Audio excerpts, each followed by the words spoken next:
இத்தனை வேறுபாடுகளையும் கடந்து நம் அனைவரும் ஒற்றுமையாக வாழ்கிறோம்.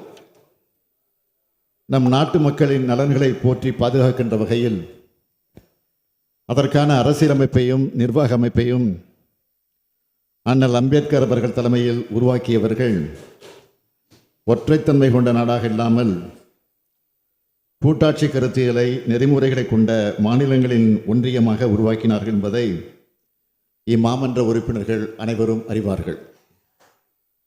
ஆனால் இன்றைய காலகட்டத்தில் மாநிலங்களின் உரிமைகள் ஒவ்வொன்றாக பறிக்கப்பட்டு மாநில மக்களின் அடிப்படை உரிமைகளையே ஒன்றிய அரசிடம் போராடி பெற வேண்டிய இக்கட்டான நிலையில் இருக்கிறோம் என்பதை வேதனையோடு இங்கே பதிவு செய்கிறேன்.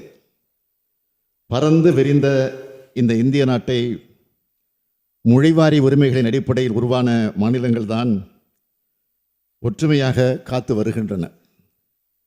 இப்படி அமைக்கப்பட்ட மாநிலங்கள் அனைத்து அதிகாரங்களையும் கொண்டவையாக விளங்கினால்தான் மாநிலங்கள் வளர்ச்சியடையும், இந்தியாவும் வலிமை பெறும்.